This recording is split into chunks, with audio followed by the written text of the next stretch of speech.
Surprise! It's me, a day early, with, this Nate Jackson Criterion Collection Viewer guy here. Hello there, you're out there, I'm here, and Bergman's here, right here. And Bergman. Just can't get over saying his name like that. I might like the movie, but I can't not say his name, Bergman. Anyway, it's time for another review. I found some free time today, and so I thought I'd go and crack on the next one, get us a little ahead in schedule. As you know, I mentioned in the last one, I'm going to be taking a week off at the end of the week, or the end of the month rather, end of January. So I decided, well, we got to get this wagon train moving just a little bit. But I'll tell you my tentative schedule right at the end of the review. But first, we got Fanny Alexander, Ingmar Bergman's Fanny Alexander, number 261, but technically this is 263, because we're just going to discuss the theatrical version, which won't take very long. Most of this is going to be just, channel stuff, but I do want to talk a little bit about the theatrical version. 1982, 188 minutes, Swedish, the rest. Yeah, so if you saw, I'm not going to summarize the plot, I'll give you the basic plot. Two kids, the father dies, mother remarries a bishop, bishop's asshole, mother wants the kids back, kids get locked up in an attic, mother wants kids back, crazy magic shop guy sneaks them out, bishop dies in fire, and Bishop's ghost haunts kid. That's basically the whole plot of it. Yeah, so the theatrical version. I decided to go ahead and watch the theatrical version of this. I didn't really do it with Scenes from a Marriage, nor with The Leopard, because they were part of the same spine number. But because the theatrical version got its own spine number, I decided to treat it as a separate thing, And sure enough, I like seeing what he cut out, what had to be cut, and all that. I like to tell you guys what's cut and all that. And so I took the notes. I had the notes that I note file, and I basically just put little asterisks between the next to the ones that little details I cut. So I'll just note what was cut. Obviously, 188 minutes. That means I think it was 3 hours and 7 minutes actually. So basically, 2 hours of the movie a little over 2 hours of the movie was cut. Yeah. So let's see what was. Yeah. So basically, most of the movie is intact. But with 2 hours, obviously you lose a lot of detail stuff. Some of the smaller bits that, like from the prologue, the scene where Alexander sits in the chair and pretends like he's a king, and it's like a throne though or something like that, and he finds like a rat. And later on, when he fantasizes about the statue coming to life, he also sees the Grim Reaper, and that's cut out of the movie. And what else? And of course, yeah, all the whole act idea is totally abandoned. That whole thought is abandoned. What does happen is episodes 1 and 2 are considered part 1. And then episodes 3 and 4 are part 2. After episode 3 in the movie, you see it. There's a title card that says Fanny Alexander will continue in a moment. And I guess that's where the projectionist ran intermission. And then they called people in, and Fanny Alexander will now continue. So so it's kind of like they split up into 2 parts. But yeah, so basically prologue. You see all the prologue, then you see the title.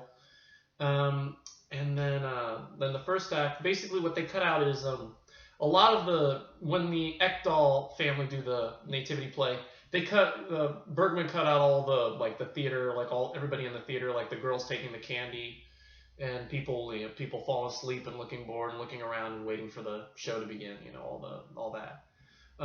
There's a little bit where I think the butlers talk to each other, and that's all cut out. What else did I mark? I guess some of the maids complaining, some of the guests talking. Later when they sit down to eat, I think it was Uncle Carl or Gustav. they do a rhyme for the porridge. That whole bit's cut out. Excuse me. What else is cut? They leave in, Bergman had to leave in Uncle Carl farting, of course. There's a bit where a woman sings, I forget if it was Helena or Emily. Helena recites this poem or something like that. There's a scene where Uncle Carl or Oscar tells him about this chair that has like magic powers, and that whole sequence is cut. There's the sequence where the kids want to be in Hamlet, and they ask, I think, Oscar about it. And then that's basically it from part 1. That's all that's cut. There's also a lot of scenes that are shorter. The Hamlet sequence where Oscar does Hamlet is a lot shorter in the theatrical version than it is in the. There's a lot of dialogue that's cut. A lot of flirting behind stage. There's 2 characters that kiss a lot, and a lot of that happens behind the scenes that's cut.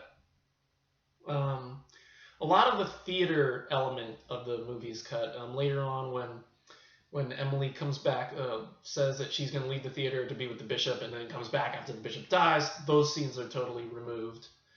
What else is removed? Oh yeah, the scene where that's another interesting scene that's cut. The initial meeting of when Alexander first meets the bishop before they have the funeral march. That scene's cut.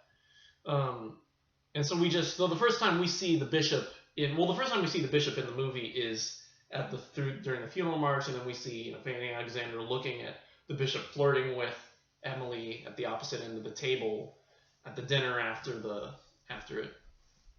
Let's see what else is cut.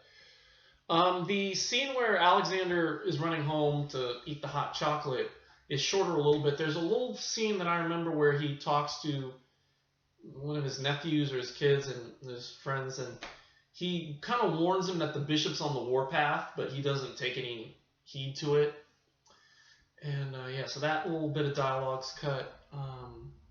What else? It doesn't look like... Yeah, there might have been stuff that I don't really remember too much of what's cut.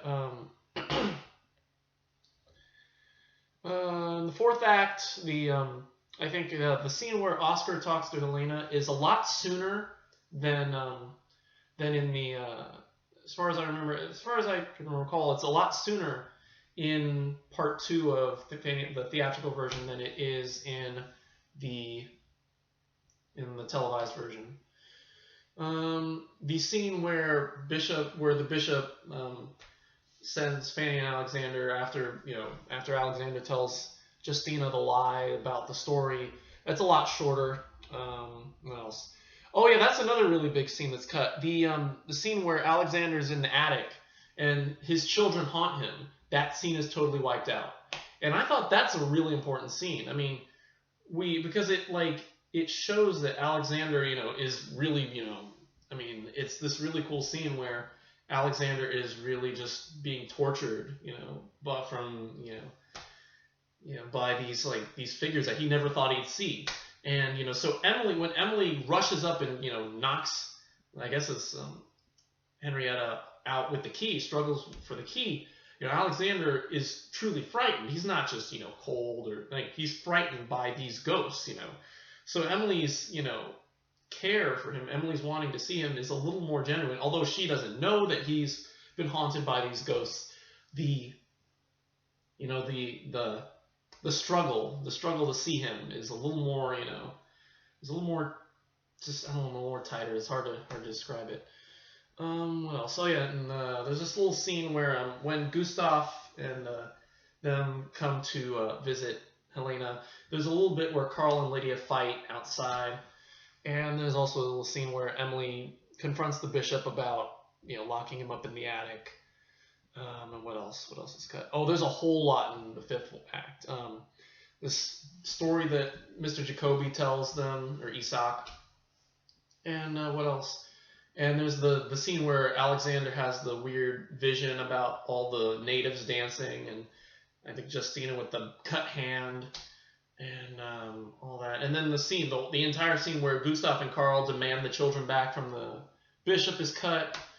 And all that's totally cut. And then I think the only other big big thing is cut is the like I said, Emily returning to the theater and saying that she wants back in, or they're gonna do things again.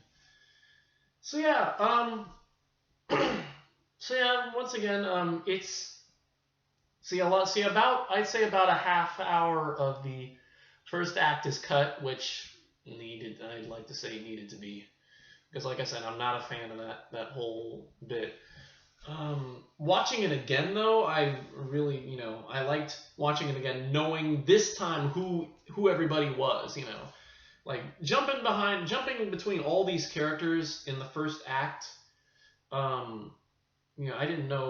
Couldn't figure out who anybody was until, like I said, till halfway through the second act, third act, that's when I started to figure out who everybody was.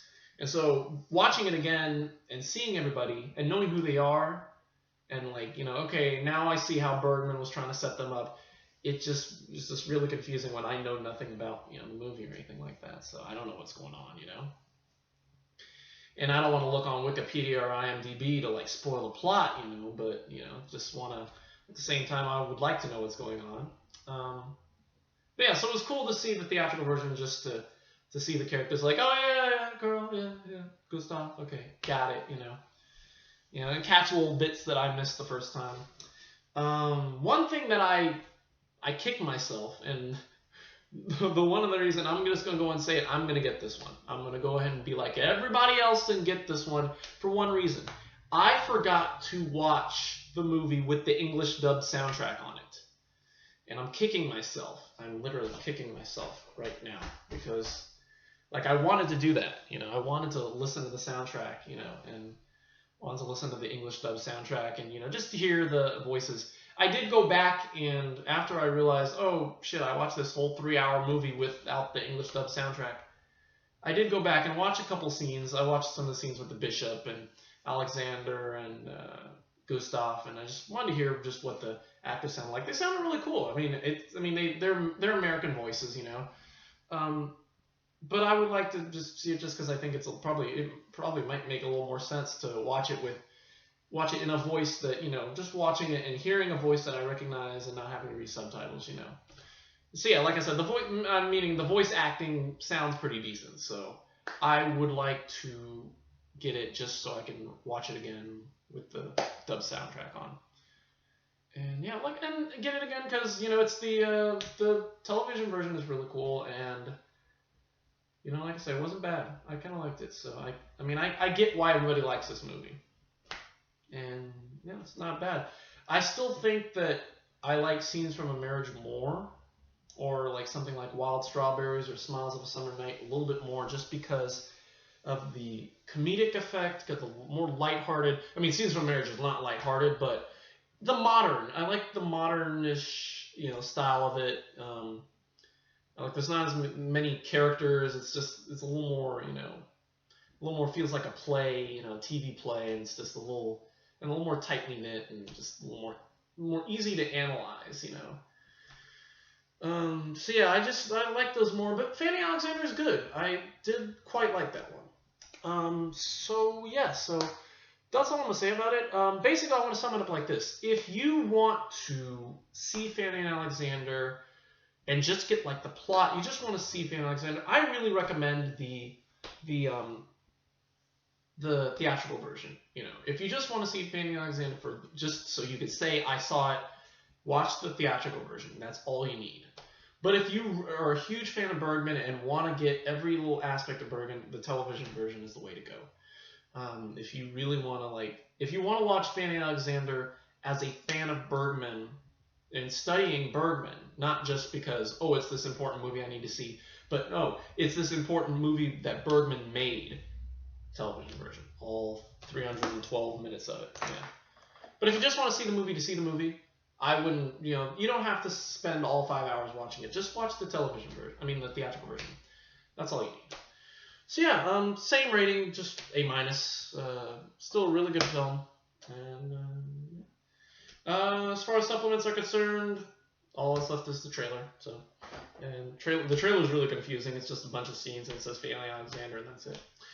So yeah, that's it for today. Yeah, like I said, I figured, I had some time. I had work today, but I had a little time, so I thought I could knock out Fanny Alexander real quick. So here I am. So let's talk about this channel for a little bit before I let you go. First of all, the schedule. Let me give you the schedule for this week. Tomorrow we are going to do the Making of Fanny Alexander, as well as the Bergman Introductions disc, the last 2 discs in the set. And then Friday, God willing, and hopefully the library don't fail me, we're hopefully going to do shortcuts. That, or if I can get in touch with my friend, who he may come over and we'll do Eyes Without a Face on Friday. I'm not sure. Otherwise, we'll keep it for Monday. Monday will be the day for Eyes Without a Face. I'm not going to keep putting this off. Yeah. So either Friday either shortcuts or Eyes Without a Face, and then Monday will either be Eyes Without a Face or shortcuts, versa versa. And then Wednesday should be King of Kings, which I actually have in my hands right here. King of Kings. And then Thursday will be Kajimusha. Next Thursday will be Kurosawa's Kajimusha. And then Friday will be Youth of the Beast and Fighting Elegy. Those are the next ones after that. I decided I'm going to do both of those as a rare double feature because they're relatively short films and there's no supplements outside of trailers. So we're going to do those 2. And then we'll be a little forward because, like I said, I don't know if I'll have time to do. I probably won't have time. I'm probably not going to do anything the week that I'm out of town, even if I'm bored, because I also have to do 2. There's 2 by Jacques. I forget his name. Is a French director. Jacques. I'm not gonna look his name up. Oh, maybe I will. One called. Forget his name. But yeah, so like I said, because I have 2, I want to do those 2 in a row. I'm not going to do just 1 on my break. And there are supplements too. So I'm probably going to hold off, and I'll just hold off and do those when we get back into it in February. When I come back, and it'll be the first Monday. I think that's what date is that? Yeah, February 1st is when we'll be back. So the last review of January will be, the 22nd, next Friday. And then so what is the name of that one? Casque d'Or, Jacques Becker's Casque d'Or and Touché pas à Grisby. So Casque d'Or will be February 1st. And then we'll just keep moving on as usual. And that'll be, we're already on what? No, that'll be number 271. We are actually going to finish. We're going to finish this season a lot earlier, which is good because I think we're going to start rewatching a lot of these movies early. I was just informed that the sound on my 3rd review, number 3, The Lady Vanishes, cuts out after the first 8 seconds. And sure enough, and I shuddered when I read the comment, and I looked back, and sure enough, for some reason my computer stopped recording the sound after 8 seconds, and so it's just 8 seconds of me looking all pissed and weird, So first of all, thank you, Dylan, for pointing that out. I am just at a loss for words. I don't keep the raw file, so I can't go back and see if it's a problem with the file, or if it's a YouTube thing. But all I'm going to do is just have to re-review it, just rewatch it, and give you the real review. So that will be the first. That will be the first review, the movie we do, that we review. And so I've got a couple lined up, just to give you a little heads up of what's coming up. And like I said, there's still time if you guys want me to rewatch one, to see if I can maybe give it a better rating. If I think it sucked, you're more than welcome to, give me suggestions. I'm not fucking watching Solo. I am not watching Solo, guys. I'm just gonna tell you one more time. No on Solo. No on Picnic and Hanging Rock. No on The Night Porter. No on Hiroshima Mon Amour. No. no on My Trise, no on Unbearable Lightness of Being.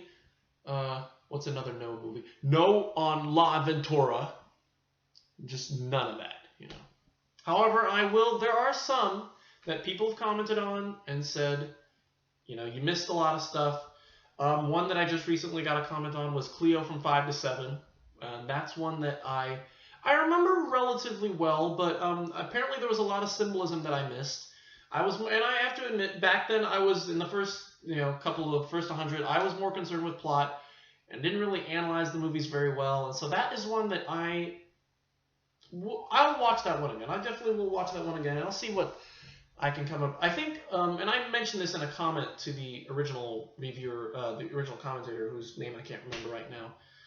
I think my problem was, because it was a French New Wave film, I just dismissed it as crap because I hated, Godard, But Agnes Varda is not, Godard. She makes movies different from him. She may borrow elements of filmmaking and styles that he pioneered and all that, but she did things totally different, and I needed to, and I didn't really,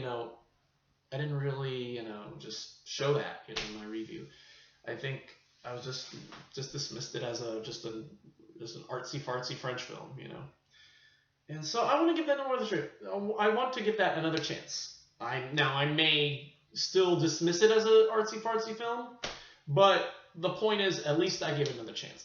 I want to give it another chance, and who knows, I may get more out of it the second time. So we'll see. So yeah. So let's see. So Clear from 5 to 7 is one that I'm going to rewatch. So The Lady Vanishes. I'm going to rewatch The Seventh Seal because I have a newfound slight respect for Bergman now. What he does. I'm going to try the Seventh Seal again, just so I can try and get more out of that movie. And another one I think I mentioned is The Element of Crime, the Lars von Trier's The Element of Crime. That one was just so confusing. That definitely needs another rewatch. And yeah, those are the only couple I can think of right now.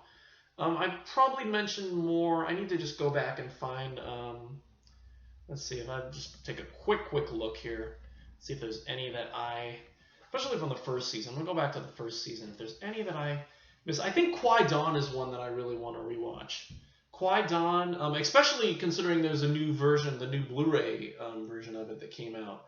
I'm going to see if I can grab that from my library or from my Link Plus system and see if I can rewatch that. There's a part of me that kind of slightly wants to rewatch the Orphic trilogy, but at the same time I don't, because it's just what else? Yeah, most of these others I'm satisfied with it. I'm satisfied with my review, even though you may not be satisfied with them. And yeah, those are the only ones. Yeah, I'm okay with Great Expectations, All in a Twist. Good Night for the North. I'm not. No, I mean, I may watch Andrei Rublev because I've had a lot of hate comments for Andrei Rublev from my and a lot of that was because it was just a long ass, Russian film. But honestly, I don't remember a lot about it apart from the fact that it changes color at the end. So that one might get a re-review. We'll see. We'll see what my schedule is. But there are a lot, like I said, the ones I've already mentioned are ones that I really want to rewatch. What else? Double Suicide is one I might rewatch too. What else? Yeah, all these others.